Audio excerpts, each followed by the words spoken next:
నమస్తే Santosh, welcome to story board. దేశంలో corona second wave పూర్తిగా తొలగిందో లేదో ఇంకా క్లారిటీ లేదు. అప్పుడే థర్డ్ వేవ్ భయాలు మొదలయ్యాయి. కేరళ లాంటి రాష్ట్రాల్లో పూర్తి స్థాయిలో టీకా తీసుకున్న వారిలోనూ కేసులు పెరుగుతున్నాయి. 2 డోసుల టీకా తీసుకున్నా కోవిడ్ రావడం ఏంటో ఎవరికీ అంతుబట్టడం లేదు. బెంగళూరు, లుధియానాలో పిల్లలకు కోవిడ్ సోకుతోంది. డెల్టాను దాటి డెల్టా ప్లస్ వేరియంట్లు కలవరపెడుతున్నాయి. అటు టీకాల మిక్సింగ్పై ఐసీఎంఆర్ అధ్యయనానికి అనుమతిచ్చింది. ఒకవేళ థర్డ్ వేవ్ వస్తే ప్రభుత్వాలు సిద్ధమేనా? అసలు కరోనా లేని కాలాన్ని మనం చూస్తామా? కరోనా థర్డ్ వేవ్ పిల్లల్ని టార్గెట్ చేస్తుందన్న అంచనాలు నిజమవుతున్న సూచనలు కనిపిస్తున్నాయి. బెంగళూరు, లుధియానాల్లో ఒక్కసారిగా పిల్లల్లో కరోనా కేసులు పెరగడం ఆందోళన కలిగిస్తోంది. మరోవైపు ఢిల్లీ, తెలంగాణలో డెల్టా వేరియంట్ పంజా విసురుతోంది. డెల్టా వైరస్ సోకిన వారికి రీఇన్ఫెక్షన్ ముప్పు అధికంగా ఉండడం కూడా ప్రమాదకర సంకేతాలు పంపుతోంది. దేశంలో కరోనా కేసుల ఉధృతి కొనసాగుతోంది. గడిచిన 24 గంటల్లో 41,195 కొత్త కేసులు నమోదయ్యాయి. ప్రస్తుతం దేశంలో 3,87,987 కరోనా యాక్టివ్ కేసులున్నట్లు కేంద్ర వైద్య ఆరోగ్య శాఖ తెలిపింది. దేశవ్యాప్తంగా ఇప్పటివరకు 48.73 కోట్లకు పైగా టీకా డోసులను పంపిణీ చేశారు. కరోనా రికవరీ రేటు 97.45% ఉంది. కేరళలో అత్యధికంగా 23,500, మహారాష్ట్రలో 5,560, ఆంధ్రప్రదేశ్లో 1,869, తమిళనాడులో 1,964, కర్ణాటకలో 1,826, పశ్చిమ బెంగాల్లో 639 కేసులు నమోదయ్యాయి. కరోనా థర్డ్ వేవ్ పిల్లలకు ప్రమాదకరమని నిపుణులు తీవ్ర హెచ్చరికలు జారీ చేసిన తరుణంలో కర్ణాటక రాష్ట్ర రాజధాని బెంగళూరులో పరిస్థితులు ఆందోళనకరంగా మారాయి. బెంగళూరులో కేవలం 6 రోజుల వ్యవధిలో 301 కరోనా కేసులు వెలుగుచూడడంతో నగరంలో అలర్ట్ ప్రకటించారు. ఆగస్టు 5 నుంచి 10వ తేదీలోపు 127 మంది 10 ఏళ్లలోపు పిల్లలకు కరోనా పాజిటివ్ అని తేలింది. దీంతో పాటు మరో 174 మంది 10 నుంచి 19 ఏళ్ల వయసు మధ్య పిల్లలకు కోవిడ్ మహమ్మారి సోకింది. మరికొద్ది రోజుల్లోనే చిన్నపిల్లల్లో కరోనా కేసులు 3 పెరిగే ముప్పు ఉందని కర్ణాటక ఆరోగ్య శాఖ వెల్లడించింది. జరుగుతున్న పరిణామాలు చూస్తుంటే థర్డ్ వేవ్ ఇప్పటికే మొదలైందని పలువురు నిపుణులు అభిప్రాయపడుతున్నారు. బెంగళూరులో తీసుకుంటే కొంతమంది పిల్లలు ఎఫెక్ట్ అయ్యారు. సెకండ్ వేవ్లో మహారాష్ట్రలో చాలామంది పిల్లలు ఎఫెక్ట్ అయ్యారు. సో పిల్లలు ఎఫెక్ట్ అవ్వటం అనేది వేరియంట్స్ వాడటం వలన డిఫరెన్స్ ఎలా ఉంటుంది, వాళ్ళలో మిస్సి అంటే ఈ మల్టీ ఆర్గాన్ ఇన్వాల్వ్మెంట్ అనేది వాళ్ళకి ఎంత వస్తుంది అనేది మనం కొంచెం చూసుకోవాల్సిన అవసరం ఉంది. సో ఈ వేరియంట్స్ మారి ఈ థర్డ్ వేవ్ కనుక సీరియస్గా పెరిగితే ప్రాణ నష్టం ఎంత ఉంటుంది, పిల్లల్లో ఎంత ప్రాబ్లం ఉంటుంది, అలానే పీడియాట్రిక్ హాస్పిటల్స్ కానీ పీడియాట్రిక్ ఇంటెన్సివ్ కేర్స్ కానీ ఎంతవరకు గవర్నమెంట్ నుంచి ప్రిపేర్ అయి ఉన్నాయి, ఇవి మనం తెలుసుకోవాల్సిన అవసరం, జాగ్రత్త పడాల్సిన అవసరం ఎంతైనా. కర్ణాటకలో కోవిడ్ కేసులు మళ్లీ పెరుగుతున్న తరుణంలో రాష్ట్ర ప్రభుత్వం ఇప్పటికే నైట్ కర్ఫ్యూ విధించింది. మహారాష్ట్ర, కేరళ రాష్ట్రాల సరిహద్దు జిల్లాల్లో వీకెండ్ కర్ఫ్యూ విధించారు. కొన్ని దేశాల్లో చిన్నపిల్లలకు కూడా టీకాలిస్తున్నారు. భారత్లో ఎప్పుడెప్పుడు పిల్లలకు వ్యాక్సిన్ ఇస్తారా అని ఎదురుచూస్తున్నారు తల్లిదండ్రులు. పెద్దలకు టీకా అందింది కానీ పిల్లలకు ఇప్పటివరకు టీకా ఇవ్వలేదు. ఇప్పటివరకు వ్యాక్సిన్ పొందని 18 ఏళ్లలోపు వారు వైరస్ను తట్టుకోగలరా అనే ప్రశ్నలు తలెత్తుతున్నాయి. ఇండియా పీడియాట్రిక్ ఫెడరేషన్ సైతం పిల్లలకు వ్యాక్సిన్ ఇవ్వాలనే కోరుతోంది. చిల్డ్రన్ ఎక్కువ ఇన్ఫెక్ట్ అవుతారా అంటే అవ్వచ్చు, వాళ్ళకి ఇంకా వ్యాక్సిన్స్ లేవు కాబట్టి. ఇది కూడా గవర్నమెంట్ త్వరగా ఫైజర్ వ్యాక్సిన్ తెచ్చుకుని 12 ఇయర్స్ అబవ్ ఉన్న వాళ్ళకి, స్పెషల్లీ సిటీస్ లో, ఎందుకంటే ఇప్పుడు కూడా సిటీస్ నుంచి స్టార్ట్ అవుతుంది కాబట్టి సిటీస్ లో చిల్డ్రన్ కి వ్యాక్సినేట్ చేస్తే బాగుంటుంది. కోవాక్సిన్ ట్రయల్ వచ్చిన తర్వాత కూడా మనం మోస్ట్ ప్రాబబ్లీ చిల్డ్రన్ కి వ్యాక్సినేట్ చేయొచ్చు. సో గవర్నమెంట్ చేసే అన్నిటికన్నా ఇంపార్టెంట్ పని ఏంటంటే వ్యాక్సినేషన్ బాగా ఇంకా కూడా స్పీడప్ చేయడం. తెలంగాణలో నమోదవుతున్న కరోనా కేసుల్లో అత్యధికంగా డెల్టా వేరియంట్ రకానివే ఉన్నట్టు తేలింది. క్రమంగా ఈ వేరియంటే స్థిరపడిపోతున్నట్టు కనిపిస్తోంది. ప్రస్తుతం ఈ వేరియంట్ ప్రపంచాన్ని గడగడలాడిస్తోంది. ఏప్రిల్ నుంచి ఇప్పటి వరకు రాష్ట్రంలో నమోదైన కేసుల్లో రోజురోజుకు డెల్టా వేరియంట్ కేసులు పెరుగుతున్నట్లు నిర్ధారణ అయింది. జులైలో రాష్ట్రంలో నమోదైన కరోనా కేసుల్లో 95% డెల్టా వేరియంట్వేనని శాస్త్రవేత్తలు కనుగొన్నారు. ఈ ఏడాది ఏప్రిల్లో రాష్ట్రంలో నమోదైన కేసుల్లో 33% డెల్టా రకానివి ఉండగా అవి మే నెలలో ఏకంగా 84% పెరిగాయి. జూన్లో 86% చేరగా జులైలో అది కాస్త 95% చేరుకుంది. ఆగస్టులో ఇంకా పెరగవచ్చని భావిస్తున్నారు. ప్రస్తుతం తెలంగాణలో డెల్టా ప్లస్ కేసులు 2 నమోదయ్యాయి. డెల్టా రకంతో పోలిస్తే ఇది ప్రమాదకరమా కాదా అన్నదానిపై స్పష్టత లేదు. మహారాష్ట్ర, కేరళలో డెల్టా ప్లస్ కేసులు పెరుగుతున్నాయి. మున్ముందు ఇది మరింత విస్తరించే ప్రమాదముందని హెచ్చరికలొస్తున్నాయి. దేశ రాజధాని ఢిల్లీపై కూడా డెల్టా వేరియంట్ పంజా విసిరింది. గత 3 నెలల్లో ప్రభుత్వం పంపిన 80% నమూనాల్లో డెల్టా వేరియంట్ గుర్తించారు. ఢిల్లీ నుంచి వచ్చిన 5,752 శాంపిల్స్లో 1,689 కేసుల్లో డెల్టా, 947 నమూనాల్లో ఆల్ఫా వేరియంట్ కేసులు రికార్డయ్యాయి. ఈ 2 వేరియంట్లను ప్రపంచ ఆరోగ్య సంస్థ క్లిష్టమైన వేరియంట్లుగా వర్గీకరించింది. గత ఏడాది డిసెంబర్లో భారత్లో గుర్తించిన వేరియంట్ ఇప్పటికీ 95కు పైగా దేశాలకు పాకేసింది. కరోనా సెకండ్ వేవ్ కు డెల్టా వేరియంట్ ప్రధాన కారణమని గుర్తించారు. లక్షలాది మంది జనం వేరియంట్ బారిన పడగా వేలాది మంది ప్రాణాలు కోల్పోయారు. ఆల్ఫా వేరియంట్ను గతేడాది యూకేలో కనుగొన్నారు. కరోనా వైరస్ ఎప్పటికప్పుడు రూపు మార్చుకుంటూ కొత్త సవాళ్లను విసురుతోంది. డెల్టా వేరియంట్ ఉధృతి తగ్గే సమయానికి ఇతర వేరియంట్లైన లాంబ్డా, ఈటా వంటివి డేంజరస్ గా మారే అవకాశాలున్నాయని చెబుతున్నారు. పరిస్థితి ఇలాగే ఉంటే డెల్టా కన్నా డేంజర్ వేరియంట్ వచ్చినా ఆశ్చర్యపోవాల్సిన పనిలేదని అన్నారు. వ్యాక్సినేషన్ తక్కువగా ఉన్న దేశాల్లో డెల్టా విజృంభణకు ఇదే కారణమని నిపుణులతో పాటు WHO భావిస్తోంది. అందుకే దేశాలన్నీ టీకా కార్యక్రమ వేగాన్ని పెంచాలని కోరుతున్నారు. అగ్రదేశం అమెరికా మరోసారి కరోనా కోరల్లో చిక్కుకుంది. ఈసారి డెల్టా రకం ఆ దేశాన్ని ఉక్కిరిబిక్కిరి చేస్తోంది. వైరస్ తీవ్రతకు కొన్ని ప్రాంతాల్లో వందల సంఖ్యలో ఉన్న ఐసీయూ పడకలు 10 లోపునకు పడిపోయాయని అక్కడి నిపుణులు ఆందోళన వ్యక్తం చేస్తున్నారు. మరీ ముఖ్యంగా టెక్సాస్ రాజధాని ప్రాంతం ఆస్టిన్ పరిస్థితి అదుపు తప్పింది. లక్షల్లో ఉన్న జనాభాకు ప్రస్తుతం 6 ఐసీయూ పడకలే మిగిలి ఉండడంతో అక్కడి యంత్రాంగం ప్రమాద ఘంటికలు మోగించింది. అక్కడ గత నెల ఆసుపత్రిలో చేరిన వారి సంఖ్య సగటున వారం రోజులకు 6 రెట్లు పెరిగిపోయింది. ఐసీయూల్లో చేరుతున్న బాధితుల సంఖ్య భారీగా పెరుగుతోంది. జూలై 4న వెంటిలేటర్లపై ఉన్న కోవిడ్ బాధితుల సంఖ్య 8గా ఉండగా గత శనివారం నాటికి అది 102కు పెరిగిందని ఆరోగ్య శాఖ గణాంకాలు వెల్లడిస్తున్నాయి. ఆస్టిన్ ప్రాంతంలో కరోనా కేసులు 10 రెట్లు పెరగడంతో పరిస్థితి మరీ చేయి దాటిపోయే అవకాశముందని అధికారులు చెబుతున్నారు. అమెరికా వ్యాప్తంగా కూడా డెల్టా పంజా విసురుతోంది. గత కొద్ది రోజులుగా రోజుకు సగటున 1,00,000 కేసులు వెలుగు చూస్తున్నాయి. మళ్లీ శీతాకాలం నాటి ఉధృతి కనిపిస్తోందని జాన్ హాప్కిన్స్ విశ్వవిద్యాలయం బ్లూంబర్గ్ డేటా వెల్లడిస్తోంది. జూన్ నెల చివరిలో రోజువారీ సగటు కేసులు 11,000కు పడిపోగా ఈ నెల 3 నుంచి 1,00,000కు పైగా కేసులు వెలుగు చూస్తున్నాయి.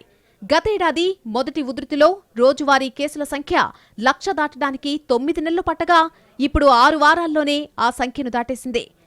వరల్డోమీటర్ గణాంకాల ప్రకారం అమెరికాలో 3.6 కోట్లకు పైగా కరోనా కేసులు, 6 లక్షలకు పైగా మరణాలు సంభవించాయి. విస్తృతంగా వ్యాపిస్తున్న డెల్టా వేరియంట్ కారణంగా రీఇన్ఫెక్షన్ బారిన పడే ప్రమాదం అధికంగా ఉందని బ్రిటన్ ప్రభుత్వం ఆ దేశ ప్రజలను అప్రమత్తం చేసింది.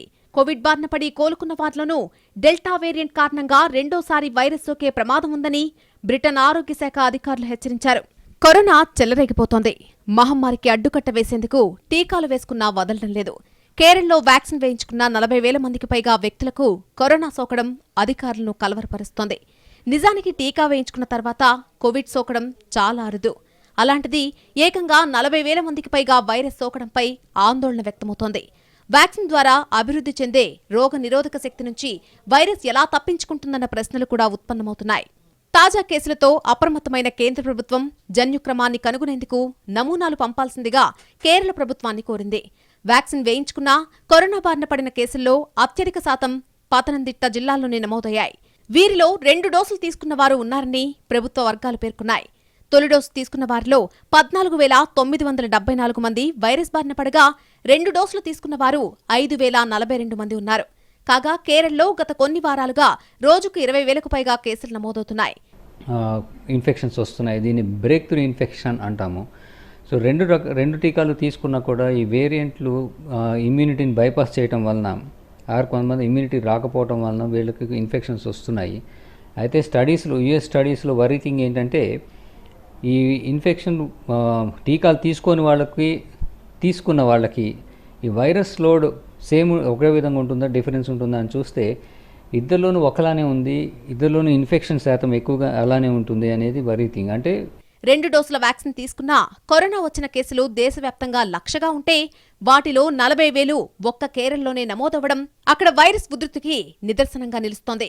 ఇలా కోవిడ్ మళ్లీ సోకడం అరుదే అయినప్పటికీ అది అసాధ్యమేమీ కాదని చెబుతున్నారు నిపుణులు. కేరళ రాష్ట్రానికి అనుబంధంగా ఉండే దక్షిణ కన్నడ జిల్లాల్లో కోవిడ్ కేసులు బెంబేలెత్తిస్తున్నాయి. గడిచిన 10 రోజులుగా రాష్ట్రంలోనే అత్యధిక కేసులు నమోదవుతున్న జిల్లాగా కొనసాగుతోంది. మరోవైపు దేశంలో టీకాల కార్యక్రమం నత్తనడక నడుస్తోంది. 2021లోపు అర్హులైన ప్రజలందరికీ టీకాలేస్తామని కేంద్రం ప్రకటనైతే చేసింది కానీ అందుకు తగ్గట్టుగా టీకా ఉత్పత్తి, సరఫరా, పంపిణీల్లో సమస్యలు ఎదురుకాకుండా చూడడంలో మాత్రం విఫలమైంది. ఈ ఏడాది జనవరి 16వ తేదీన వ్యాక్సినేషన్ కార్యక్రమం మొదలైనా అనేక సమస్యల కారణంగా ఆశించిన స్థాయిలో టీకాలు ఇవ్వలేకపోయామన్నది నిష్ఠూర సత్యం. ఆగస్టు 11వ తేదీ నాటికి దేశం మొత్తం మీద 51.90 కోట్ల మందికి టీకాలివ్వడం పూర్తయింది. అయితే ఇందులో 2 డోసులు తీసుకున్న వారి సంఖ్య 12 కోట్లు మాత్రమే. 1 డోసు తీసుకున్న వారు 40 కోట్ల మందున్నారు. దేశ జనాభాలో వైరస్ నుంచి పూర్తిగా రక్షణ పొందిన వారు కొంచెం అటూ ఇటూగా 11% మంది మాత్రమే. 2011 నాటి జనాభా లెక్కల ప్రకారం దేశంలో టీకాకు అర్హులైన వారు దాదాపు 95 కోట్ల మంది ఉన్నారని ప్రభుత్వం లెక్కగట్టింది. ఇప్పటి వరకు వీరిలో 11% మందికి 2 డోసుల టీకాలు పడ్డాయి. అంటే ఇప్పటి వరకు 1 డోసు వేసుకున్న 40 కోట్ల మందితో పాటు 1 టీకా కూడా తీసుకొని 44 కోట్ల మందికి కలిపి దాదాపు 130 కోట్ల టీకాలు అవసరమవుతాయి. డిసెంబర్ నాటికల్లా మిగిలిన వారందరికీ టీకాలివ్వాలంటే కొంచెం అటూ ఇటూగా నెలకు 29 కోట్ల టీకాలు అందుబాటులో ఉండాలి. ప్రస్తుతం దేశంలో టీకా ఉత్పత్తి 12 నుంచి 13 కోట్లకు మించిలేదు. ఆగస్టు, డిసెంబర్ మధ్యకాలంలో 40 కోట్ల కోవాక్సిన్ టీకాలు అందుబాటులోకొస్తాయని కేంద్రం మే నెలలోనే ప్రకటించింది. అయితే జనవరి, జులై మధ్యకాలంలో సరఫరా చేసేందుకు అంగీకరించిన 8 కోట్ల టీకాల్లో సగం కూడా అందలేదని సమాచారం. కోవిషీల్డ్ తయారు చేస్తున్న సీరం ఇన్స్టిట్యూట్ ప్రస్తుతం నెలకు 11 నుంచి 12 కోట్ల టీకాలు ఉత్పత్తి చేస్తోంది. రష్యా తయారు చేసిన స్పుత్నిక్ V వినియోగానికి ప్రభుత్వం అనుమతులిచ్చింది. అయితే స్థానికంగా తయారీలో కొన్ని సమస్యలు ఎదురుకావడంతో వీటిని రష్యా నుంచి దిగుమతి చేసుకోవాల్సొచ్చింది. ఇది జాప్యానికి దారితీసింది. తాజా సమాచారం ప్రకారం స్పుత్నిక్ V స్థానిక ఉత్పత్తి వచ్చే నెలకు గానీ ప్రారంభమయ్యే అవకాశం కనిపించడం లేదు. 2 నెలల క్రితం కేంద్ర ప్రభుత్వం మోడర్నా వ్యాక్సిన్ అత్యవసర వాడకానికి అనుమతులు జారీ చేసినా న్యాయపరమైన రక్షణ కల్పించాలన్న కంపెనీ డిమాండ్కు ప్రభుత్వం ఒప్పుకోకపోవడంతో ఇప్పటి వరకు ఒక్క టీకా కూడా పడలేదు. తాజాగా అమెరికన్ కంపెనీ జాన్సన్ & జాన్సన్ టీకాకు ప్రభుత్వం అనుమతినిచ్చింది. కానీ ఈ టీకాల వాడకం ఎప్పుడు మొదలవుతుందో తెలియదు. ఇదిలా ఉండగా జైడస్ కడిలా, జైకోవ్-D టీకాతో పాటు భారత్లో తయారైన మొట్టమొదటి MRSA vaccine HGCO-19, Bharat Biotech తయారు చేస్తున్న నాసల్ వ్యాక్సిన్లు మానవ ప్రయోగాల దశలో ఉన్నాయి. ఇవే కాకుండా అమెరికన్ కంపెనీ తయారు చేస్తున్న నోవావాక్స్ టీకాను భారత్లో కోవావాక్స్ పేరుతో తయారు చేసేందుకు సీరం ఇన్స్టిట్యూట్ ఒక ఒప్పందం కుదుర్చుకుంది. అగ్రరాజ్యం అమెరికా, ఇతర G7 సభ్యదేశాలిస్తామన్న టీకాలు న్యాయపరమైన చిక్కుల కారణంగా ఇప్పటికీ అందలేదు. జులై నెలలో 13.45 కోట్ల డోసులను పంపిణీ చేసినట్టు కేంద్రం చెబుతోంది. అంటే సగటున రోజుకు 43.41 లక్షల మందికి టీకాలు వేసినట్టు లెక్క. వ్యాక్సినేషన్ కార్యక్రమం నత్తనడకన సాగుతుంటే టీకా ప్రక్రియలోనూ గందరగోళం నెలకొంది. ఇప్పటివరకు మొదటి డోసు ఏ టీకా తీసుకుంటే 2వ డోసు అదే టీకా తీసుకోవాలని చెబుతూ వచ్చారు. ఇక 2 డోసుల మధ్య వ్యవధి కూడా కాలక్రమంలో మారుతూ వచ్చింది. ఇది కూడా వివాదాస్పదమైంది. ఇప్పుడు కొత్తగా వ్యాక్సిన్ మిక్సింగ్ అంశం తెరపైకొచ్చింది. టీకా మిక్సింగ్ పై Indian council of medical research, national institute of virology చేసిన ఎక్స్పెరిమెంట్ బిగ్ రిలీఫ్ ఇస్తోంది. కోవిడ్-19 టీకా డోసుల మిశ్రమం బాగానే పనిచేస్తున్నట్లు భారత వైద్య పరిశోధనా మండలి నిర్వహించిన అధ్యయనంలో వెల్లడైంది. 1 డోసు కింద కోవిషీల్డ్, మరో డోసు కింద కోవాక్సిన్ టీకాలు పొందిన వారికి 2 డోసులు ఒకే రకం వ్యాక్సిన్ తీసుకున్న వారికన్నా మెరుగైన రోగనిరోధక రక్షణ లభిస్తోందని తేలింది. ఈ మేరకు ఉత్తరప్రదేశ్లో 98 మందిపై అధ్యయనం జరిపారు. వీరిలో 18 మంది పొరపాటున మిశ్రమ టీకాలను పొందారు. కోవాక్సిన్, కోవిషీల్డ్ల మిశ్రమం సురక్షితమని కూడా గుర్తించారు. ఈ రెండింటినీ తీసుకోవడం వల్ల అదనంగా వస్తున్న దుష్ప్రభావాలేమీ లేవని పేర్కొన్నారు.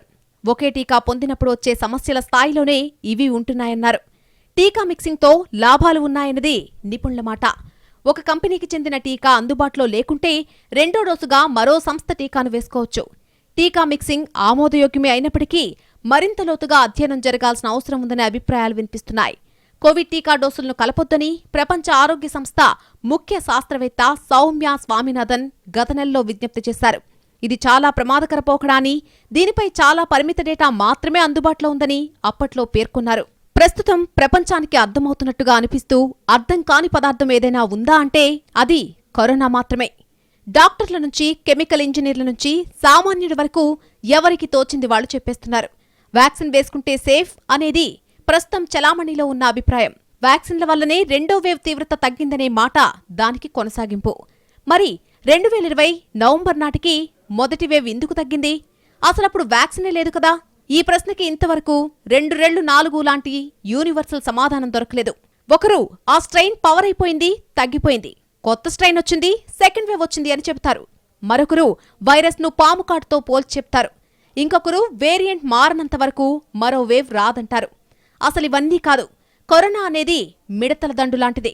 అది ఒకేసారి ఊరి మీద దాడి చేస్తుంది. పని పూర్తయ్యాక అక్కడ్నుంచి మరొక చోటికి వలసపోతుంది. అంతే తప్ప వ్యాక్సిన్లకి, లాక్డౌన్లకి లొంగదు అనే అభిప్రాయం కూడా ఉంది. ఇలా 1 కాదు 2 కాదు, వందల సంఖ్యలో అభిప్రాయాలున్నాయి. ఇక అమెరికాలో కేసులు గణనీయంగా పెరుగుతున్నాయి. రోజుకు 1,00,000 కేసులొస్తున్నాయి. టెక్సాస్, ఫ్లోరిడాల్లో మరింత ఎక్కువగా ఉన్నాయి. అయినా సరే అక్కడ కూడా స్కూళ్లు తెరిచేస్తున్నారు. అగ్రరాజ్యం కూడా ప్రజల మీద చేస్తున్న ప్రయోగాలు అన్నీ ఇన్ని కాదు. అమెరికాలో తొలుత వ్యాక్సిన్ వేసుకున్న వాళ్ళని మాస్కులు తీసేయమని చెప్పారు. సోషల్ డిస్టెన్సింగ్ పాటించకుండా విందులు, వినోదాల్లో పాల్గొనమన్నారు. ఆఫీసులకొచ్చేయమని చెప్పారు. కేసులు పెరుగుతూ ఉండడంతో మళ్లీ మాస్కులు పెట్టుకోమని చెబుతున్నారు. అదేంటని అడిగితే వ్యాక్సిన్ వేసుకున్న వాళ్ల ద్వారా వేసుకోని వాళ్లకొస్తోందని కొత్త వాదన వినిపిస్తున్నారు. ఇండియాలో 2 వ్యాక్సిన్స్ వేసుకున్న వారికి కూడా కరోనా సోకిన సందర్భాలు చాలా ఉన్నాయి. వారిలో కొందరు ప్రాణాలు కూడా కోల్పోయారు. ఏమన్నా అంటే వాళ్లకి కోమార్బిడిటీస్ ఉండుంటాయని సర్ది పెట్టుకుని మిగిలిన వాళ్లు ధైర్యం తెచ్చుకుంటున్నారు. ఇదంతా ఒకెత్తైతే అసలు కేరళలోనే కేసులు ఎందుకు ఎక్కువ ఉంటున్నాయి? దేశంలో నమోదయ్యే మొత్తం కేసుల్లో సగానికి పైగా ఒక్క కేరళలోనే ఉండడానికి కారణమేంటి? దాని పక్కనే ఉన్న కర్ణాటక, తమిళనాడులో అంతగా కేసులు లేకపోవడమేంటి? దీనికి సహేతుకమైన సమాధానం ఇప్పటికీ లేదు. ఇంకా ఎన్నాళ్లిలా అనే ప్రశ్నకు కూడా సమాధానం దొరకడం లేదు. ప్రస్తుతం ఉన్న కేసుల సంఖ్యకి చనిపోతున్న వారి సంఖ్యను పోల్చి చూసుకుంటే డైలీ డెత్ లోడ్ అధికంగానే కనిపిస్తోంది. అది సెకండ్ వేవ్ పరిస్థితి కంటే తక్కువగా అయితే లేదు. అంటే రోజువారీ పాజిటివ్ కేసులు పెరిగితే చావులు మళ్లీ సెకండ్ వేవ్ ని గుర్తు చేస్తాయన్నమాట. థర్డ్ వేవ్ మాటలా ఉన్నా కరోనాతో సహజీవనం చేయడం తప్పనిసరి అని తేలిపోయింది. జీవితానికి, జీవనోపాధికి మధ్య ఏదో ఒకటి ఎంచుకోక తప్పడం లేదు. జీవనం కోసం బయటకు రావడం తప్పు కాదు. కానీ జనం విశృంఖలంగా వ్యవహరిస్తూ ఉండడమే విషాదం. కనీసం 8 రాష్ట్రాల్లో ఇప్పటికీ కరోనా వ్యాప్తి జోరుగా ఉంది. 4 పదులకు పైగా జిల్లాల్లో, అందులోనూ సడలింపులు పెరిగిన ఢిల్లీ, చెన్నై, కోల్కతా, బెంగళూరు లాంటి నగరాల్లో నేటికీ కేసులు తెగ వస్తున్నాయి. కరోనా వ్యాప్తిని సూచించే ఆర్ ఫ్యాక్టర్ గత 4 వారాల్లో పెరుగుతూ వచ్చింది. ఇప్పుడు దేశంలో ఏకంగా 1.2 ఉందని కేంద్రమే చెబుతోంది. అది 0.6 లోపుంటేనే కరోనా వ్యాప్తి అదుపులో ఉన్నట్టు. 1 అంటే ప్రమాద ఘంటికల స్థాయి. అంతకు మించి ఉన్నదంటే ఇప్పటికీ మన దేశంలో కరోనా వ్యాప్తి అదుపులో లేదన్నమాటే. ప్రస్తుతం దేశం మొత్తం మీద రోజుకు 40,000కు పైగా కరోనా కేసులు నమోదవుతూ ఉంటే వాటిలో సగానికి పైగా కేరళ వాటానే. కానీ ఉత్తరప్రదేశ్ లాంటి రాష్ట్రాలు ప్రతి 98 కేసుల్లో 1 బయటకు చెబుతుంటే కేరళ మాత్రం ప్రతి 6 కేసుల్లో 1 వెల్లడిస్తోందని ఒక నివేదిక. ఆ నిజాయితీ వల్ల కూడా కేసుల సంఖ్య ఇంతగా తెలుస్తున్నాయని అనుకోవాలి. మరోపక్క వివిధ దేశాల్లో పరిస్థితి ఉత్సాహజనకంగా లేదు. చైనా, జపాన్, ఆస్ట్రేలియా లాంటి చోట్ల కరోనా అదుపు కోసం కొత్త షరతులు విధించాల్సిన పరిస్థితి. కరోనా పురుడు పోసుకున్న వుహాన్ ప్రాంతవాసులందరికీ కోవిడ్ పరీక్షలు చేయాలని చైనా నిర్ణయించింది. అనేక దేశాల అనుభవం, తాజా అధ్యయనాలను బట్టి ఈ నెలాఖరుకల్లా మన దేశంలో థర్డ్ వేవ్ తప్పదని అంచనా. సెప్టెంబర్ నాటికి తారాస్థాయికి చేరే ఈ వేవ్లో రోజుకు 1,00,000 నుంచి 1,50,000 దాకా కేసులొస్తాయని లెక్క. అయితే అది సెకండ్ వేవ్ అంత ఉధృతంగా, ప్రాణాంతకంగా ఉండదని అంటున్నారు. అదొక్కటే ఉన్నంతలో ఆశావహ సమాచారం. అలాగని అలక్ష్యం వహిస్తేనే అసలు చిక్కు. మాస్క్ ధరించడం, భౌతిక దూరం పాటించడమే కాక రక్షణకు మన దగ్గరున్న ఆయుధం టీకా. ఇప్పటికి దేశంలో 11% మందికే పూర్తిగా టీకా వేశాం. జులైలో రోజుకు సగటున 43 లక్షలు వేశామంటే దాన్ని కనీసం రెట్టింపు చేయాలి. అప్పుడే ఏడాది చివరికైనా దేశంలోని వయోజనులందరికీ పూర్తిగా టీకాలు వేయలేం. కానీ టీకాలు వేసే ప్రక్రియ వేగం తగ్గింది. ఇప్పటికీ అనేక రాష్ట్రాల్లో టీకాల కోసం జనం తోసుకుంటున్న దృశ్యాలు వ్యవస్థ వైఫల్యానికి దర్పణాలు. కోల్కతా లాంటి చోట్ల టీకా వేయించుకోవడానికి జనం రాత్రి నుంచే క్యూలో నిలబడాల్సి వస్తుందంటే ఏమనాలి? వ్యాక్సిన్ డిమాండ్, సప్లై మధ్య అంతరం లేకుండా చూడాల్సిన బాధ్యత పాలకులదే. సత్వరంగా టీకాలు వేస్తేనే, వచ్చే కొత్త వేరియంట్లపై ఓ కన్ను వేసి ఉంచితేనే రాబోయే వేవ్ల నుంచి రక్షణ అని గుర్తించాలి. లేదంటే సెకండ్ వేవ్ నాటి భయంకర అనుభవాలు మళ్లీ రిపీట్ అవుతాయి. అదే సమయంలో ప్రభుత్వాలు ఇస్తున్న సడలింపుల్ని సక్రమంగా అర్థం చేసుకోపోతే ఆ తప్పు మనదే అవుతుంది. తెలంగాణలోనూ బోనాల వేళ కరోనా నిబంధనలకు తూట్లు పడ్డాయి. బక్రీద్కు కేరళ సర్కారిచ్చిన 3 రోజుల సడలింపులతోనే అక్కడ కేసులు పెరిగాయని నిపుణులు చెబుతున్నారు. ఇతర రాష్ట్రాలు, దేశాల అనుభవాలను బట్టి జాగ్రత్త పడకపోతే మూడో ముప్పు ముంచేస్తుందని నిపుణులు హెచ్చరిస్తున్నారు. సో మెయిన్ గా మనం దీన్ని భయపడేది లేదు, కానీ జాగ్రత్తలు అనేది తక్కువగా ఉన్నప్పుడే జాగ్రత్త పడాలి. ఏంటంటే మాస్కింగ్ కానీ, ఎక్కువగా హోటళ్లు, ఈ బార్లు, సినిమా హాల్లు, ఎక్కువ కాంగ్రిగేషన్ ఉన్న చోట, స్పెషల్లీ క్లోజ్ స్పేసెస్ అవాయిడ్ చేయటం, ఓపెన్ స్పేస్ లో తక్కువ మంది ఉన్న చోట ఉండటం, ఇవన్నీ కూడా మనం చేస్తే తక్కువ ఉన్నప్పుడే స్ప్రెడ్ అవ్వకుండా మళ్ళీ స్పైక్ రాకుండా ఉంటుంది. అసలు కరోనా లేని కాలాన్ని చూస్తామా అనే భయాందోళన కనిపిస్తోంది. ఇలాంటి పరిస్థితుల్లో విద్యా సంస్థలు తెరవాలనే ఆలోచనలు జరుగుతున్నాయి. అటు కేంద్రం కూడా కోవిడ్ ప్రోటోకాల్ పాటిస్తూ స్కూళ్లు, కాలేజీలు తెరుచుకోవచ్చని చెప్పింది. కరోనా తగ్గింది కదా అనుకుని పంజాబ్లో స్కూళ్లు తెరిస్తే అక్కడ 20 మంది పిల్లలకి కరోనా సోకిందట. ఆ పిల్లల వల్ల ఇంట్లో పెద్దవాళ్లకి సోకుతుంది కదా. అసలిప్పుడు స్కూళ్లు తెరవాల్సిన అవసరం ఏమొచ్చింది అనేది ఒక వాదన. మరి తెలుగు రాష్ట్రాల్లో స్కూళ్లు తెరిస్తే ఏమవుతుందో చూడాల్సి ఉంది.